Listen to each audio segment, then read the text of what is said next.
What's going on, friends? Welcome back to another New World video. Today we're going to be talking about gearing in Nighthaven. You guys might be having the problem. I've been having it. You go out, you do some content in the new expansion, you open up your inventory, and you're just the next hour you're trying to figure out what the heck is good, what's bad, what should I hold into, what should we be upgrading. That's what we're going to be talking about in today's video. We're going to be going over armor, weapons, and jewelry, talking about the perks, the new charm system, and hopefully getting you guys informed on what I think is good gear in this update. So with that being said, we want to try and keep this a pretty concise video. If you're interested in any particular section, you can scrub along. If you've got any further questions, leave them in the comments down below if they don't get answered in this video. And also hop in on the live stream. We're live on both YouTube and Twitch, streaming like 12 hours plus of Nighthaven, the New World Aeternum expansion every single day. But yeah, let's jump in. Let's talk about gear with this update, shall we? So one of the first things to know with this update is a lot of the gear that you guys are going to get will not have gem slots in it. So you can see when you have a gem slot, you just have this little circle here. A whole bunch of items I find drop now without gem slots, and in my opinion, you can just go ahead and get rid of those. I think the vast majority of them are just not going to be good. The gem represents a lot of extra power. With the life staff, it's 15% extra healing when you're at full health. With opal gems, with onyx gems, with carnelian gems in your sword, you can't tank with these unless you're using a lost stopwatch or something.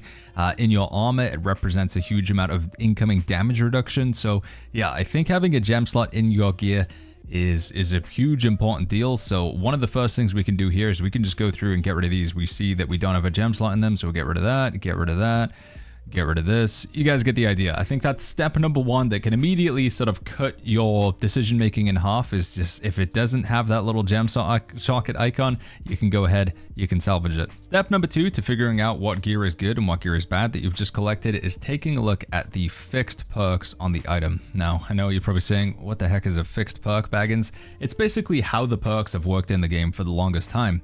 If you guys played New World way back in 2021, you might remember the Voidbent armor that had Invigorated, Resilient, and Luck. They were all locked in. They were fixed. You couldn't change them, right? Items now still have that aspect of having fixed perks. So the two fixed ones on here are Arboreal Conditioning and Shock Conditioning. How do I know they're fixed? Well, if I go to this Attach Charms menu, I don't have the ability to change anything with Arboreal. I can change Keenly Empowered because that is a charm slot. This is like a flexible perk. You can rotate it in and out. You can kind of think of this charm system as it's like gems basically, where you can socket a gem in, boom, like that, and then later on down the line, if we want to change the gem in that item, we go here, we go attach gems, and then we can switch it out for something else. So charms are flexible and you don't really need to worry about too much at what's at the top here for now. The first thing we want to do is take a look at what's at the bottom, because we cannot change this stuff down at the bottom. So if these perks aren't good, the item's going in the bin as well. So in this case, I would say Lifestealer's Draft is good, Sacrificial Empowerment is arguably pretty good. Arboreal Conditioning and Shock Conditioning, this is a little bit too niche. Like a situation where I would need both nature damage absorption and shock damage absorption. For me, I just think it's a little bit too fringe, so I would go ahead and get rid of that. Move to the next item, Frost and Strike Conditioning. Again, I just think like, when are we going to be taking both frost damage and strike damage? That doesn't seem very likely. This item here doesn't have a gem, so although the fixed perks are pretty good, this one's a little bit better because bows, muskets, rapiers, we're thinking more for PvP, I guess, here, but there is a lot of thrust damage in the game. Abyssal Conditioning represents the Void Gauntlet, which is also a big threat in PvP, so this would be a pretty good item for PvP. It's also got 3 offensive slots, which is kind of crazy as well. We'll cover offensive slots and which perks are good there, but there are a lot of good offense slot items you can put in, so that would be maybe one that we would actually keep because the perks are pretty interesting. But it is just going to be this process of elimination of looking at these fixed perks. In here we actually have a rare case where we have 3 different fixed perks. To go over every perk in the game and talk about which ones are good and which ones are bad and which combinations of those would be good and bad, it would make this video very, very long, friends, and I just don't think it's something we can do right now. What I will say is in the past, we've had this ugly spreadsheet here where we put all the perks in. This was before Nighthaven. What I'm going to endeavor to do, friends, is update these ugly spreadsheets with the new information and the new perks in terms of what I think is S tier, what's A tier, what's B tier. And then hopefully you can take a look and say, oh, Baggins says that these perks are S tier and I've got like 2 of them my item, so it must be good. I don't think I'm going to be able to get that done within the next sort of 24 to 48 hours, but hopefully within the next few weeks, this will be fully fleshed out. I'll put a link in the description down below. If you have any further questions about stuff in here, come through to the stream. Be happy to answer questions there, or hop into Discord as well. Again, links to the Discord in the description down below. But step 2 is basically taking a look at these fixed perks and deciding whether they're good or not. If they're not good, then we go ahead and get rid of the item. And finally, the last step for identifying quickly whether we've got good items or not would be looking at the charm slots. Now, thankfully here, these are very flexible. As we covered with the fixed perks section, these are the opposite of fixed. You can change them out as you want. So this chest came with void harnessing, but maybe I don't want to play it with a void gauntlet. Maybe I want to play this medium chest with like a sword and shield or spear or something like that. So what we can do is we can just go to attach charms, and we can go to void harnessing, and we can replace it with any charms that we want. So if we want to put leeching on there, we could do that. Nature harnessing, maybe we want to put bloodletting, play it with a rapier or something. This is very flexible. One thing that is important to know with the charm system is you can craft these, you can buy them, you can get them as drops. They're actually fairly farmable within activities. So if we go to soul trials, I think these are actually a pretty good source. You can get a lot of charms from here. I'll show you guys where to craft them because a lot of people have been asking me about these and where you make them from. You need to go to the outfitting station. So this works in any town. Right now we're in the new Nighthaven zone. Looks pretty flippin' awesome with that huge cathedral thing over there. But if we go to the outfitting station and scroll down a little bit, you should get to the charm section pretty quickly. Now, the minimum level you need to be is 100 in Arcana if you want to make the offensive charms. You need to be 100 in armoring to make the defensive charms. And you need to be 100 in jewelry to make the perk charms. And the perks, again, that's like the weapon mastery thing. You know, you got your fortifying sacred ground, your crippling blast shot, accelerating flamethrower. You guys know the drill. I would recommend, if you can, guys, get to 205 in the respective craft because it just saves you a lot of materials. I think it's almost overly complicated the way they've done this, but you have the burning charm, and this is the offensive perk charm refinement high cost, and then you have the same thing. So this cost me 6 molten slag, 6 frost essence, 6 wisp room, 6 spinweave cloth, and then we go down, we find the exact same thing, the burning charm, but now it's only 3, 3, 3, and 3. So you just pay half the amount of materials. The catch is obviously we have to be higher in Arcana to do it. We have to be 205, but yeah, I think pushing for that extra level saves you materials in the long run. That would be my recommendation. When it comes to the charms, which ones do I want to be looking for, Baggins? Like, how do I know I've got an item that's got like an offense slot, a defense slot, and a perk slot? What are we looking for? Well, with the offensive, I think some of the standout perks for me right now, and I wrote these down because I didn't want to get, keep getting this wrong.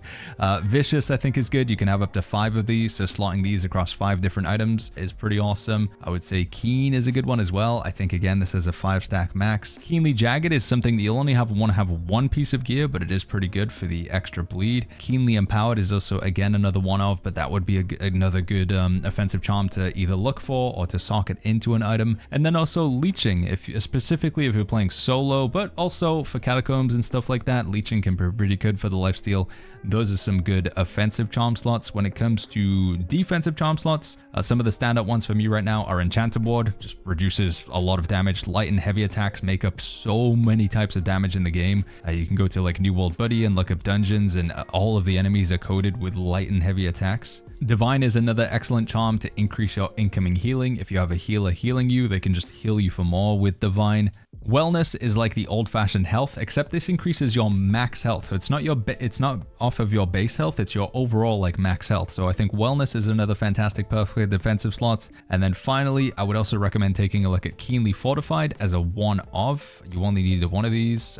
Here it is. When you crit, you get some Fortified, just extra armor. Most people can benefit from that. And specifically for healers, I think Sacred is an excellent option as well. Again, this is a 5-stack thing, so you want to try and get this on 5 different pieces of gear, but for healers, Sacred is also another fantastic defensive charm. When it comes to your perk charms, it really does come down to which weapon you're playing. Some perk charms are definitely better than others, and again, this is something that we'll have to update that spreadsheet for. But yeah, it's going to be a little bit of self-intuition in terms of which perk charms and how you want to play. Crippling Reap is fantastic in PvP for Great Axe, and Feebling Maelstrom is good all round, better for PvE. But yeah, we could spend a long time going through all of these.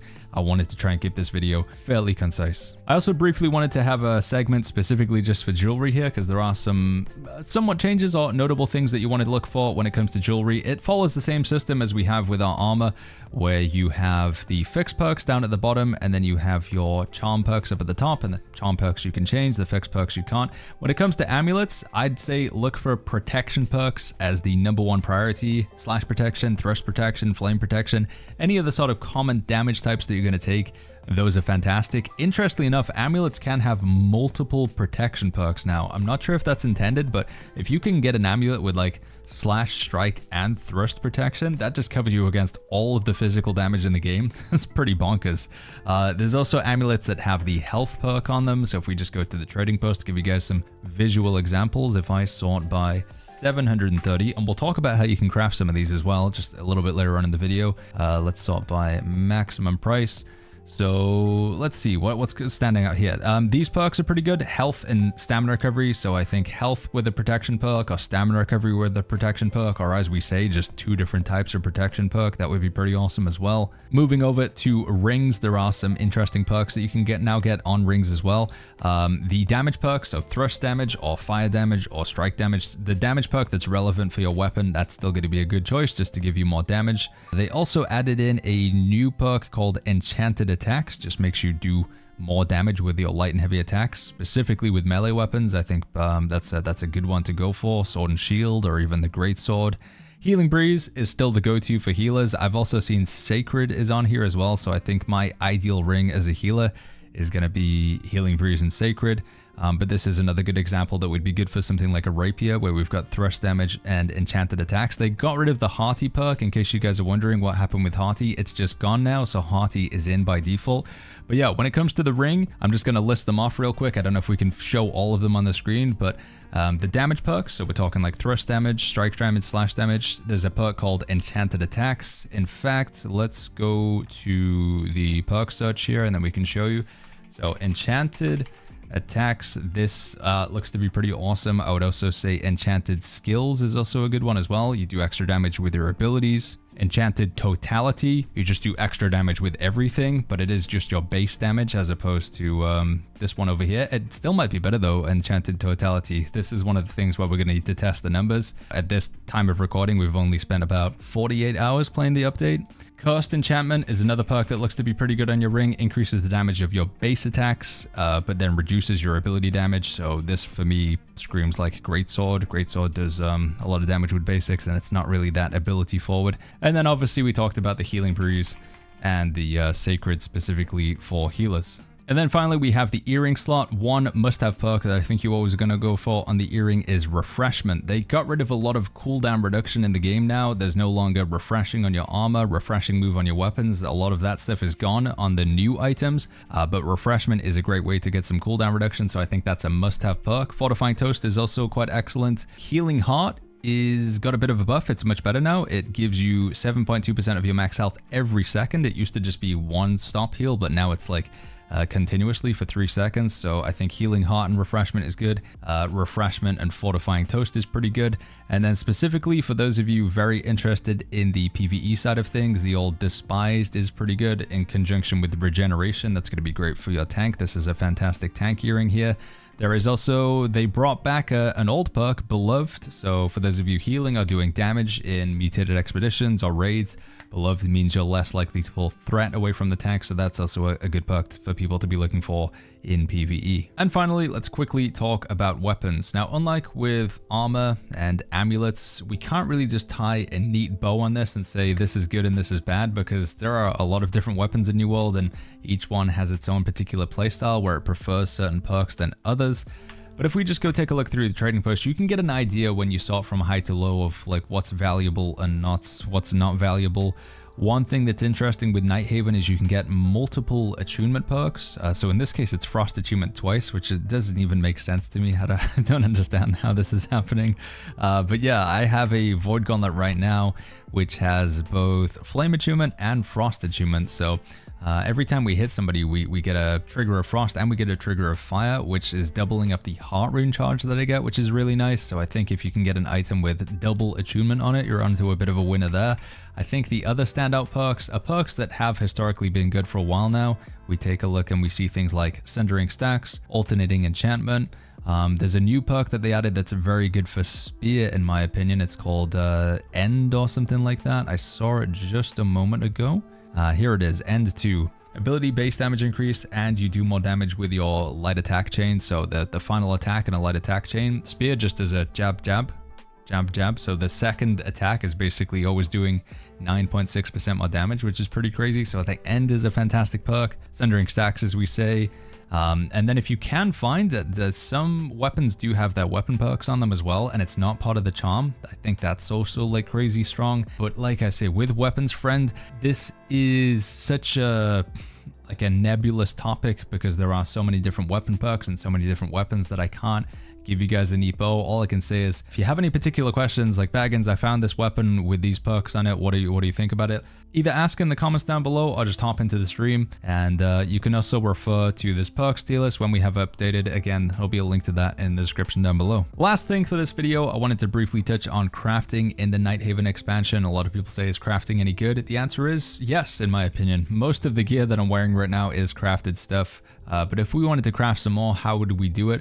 Well, it depends what you want to make. In this case, I want to make some light armor. Light armor is always made at the outfitting station. So we go to the outfitting station. We're going to scroll down a little bit until we find a section called socketed gear. And this is where we make the new stuff that is only available from like Nighthaven onwards. In order to make this, you'll need to be 205 in whatever the respected craft is. If you want to make weapons, you go to the forge and you'll need to have weaponsmithing at 205. If you want to make bows, you go to the workshop, 205 engineering. You guys get the idea. This stuff's actually pretty cheap. Outside of the Matrix, the materials don't really cost that much. You lock in one perk, make sure you always go for max Azoth. It's quite a lot of randomness, but you'll be locking in the fixed perk, and then everything else that comes out, you're most likely going to get the fixed perk that you locked in, one other random fixed perk, and then you'll get your 3 charm slots. And if you're lucky, you'll get defense, you'll get gem, and you'll get offense, or you'll get defense, and a gem. Some combination of that, if that makes sense to you guys. You do not need to wear any of the armor that you previously used to wear. You remember you had to put trophies down on the wall, you had to eat the food, you had to wear the earring, you had to get the town buff. You don't need any of that. You can just go ahead and do it straight away, and these items can be sold. And as I said, most of the gear that I'm wearing right now, which I'm gonna show you guys to end out this video, most of this gear was crafted, and I think it's pretty good. So yeah, if you guys want to pause the video and take a look at what I'm currently wearing in my healer build, I don't think it's perfect, but I'm pretty happy with this set that we got right now. We're going to start spending some Umbral crystals upgrading it in the next few days. I just want to make sure that Amazon isn't going to do any last second nerfs and decide that they want to obliterate this enchanted ward perk and make sure we can't have it anymore. But if we know that that's going to be good, then we're going to keep going from here. This is a life staff that I crafted myself earlier on in the stream today. Very happy with the outcome. We just locked in Blessed, and then everything else came out. It was fantastic. We just had empty slots, so obviously we put stuff in there. And then you guys have seen the Void Gauntlet from earlier on. But yeah, this is the gear. It's looking pretty good. The majority of it's crafted. We've got one piece that broke my rules because it doesn't have a gem slot, but I do think all the perks are pretty fantastic. Hopefully this video helped you guys in terms of gearing in Nighthaven. I know it is very confusing in terms of like all of this text that you see on items. If there is any further questions you have, leave them in the comments down below, or just hop into the stream, youtube.com/. Well, I don't even need to tell you YouTube, you're already here, but I'm typically live from like 12 to 12 UK time. And we're also live over on Twitch as well, twitch.tv/BagginsTV, where we do have Twitch drops. If you want to be earning skins and making your character look cool in-game, you can earn skins just by watching me over on Twitch. Again, hopefully this video helped you guys out. If it did, leave a like, subscribe for more New World content. We're going to have tank builds, healer builds, catacomb tips and tricks, the Isle of Night raid, and so much more with Nighthaven. So a lot of content coming here on the channel over the next few weeks. With that being said, I'll catch you guys all in the next video.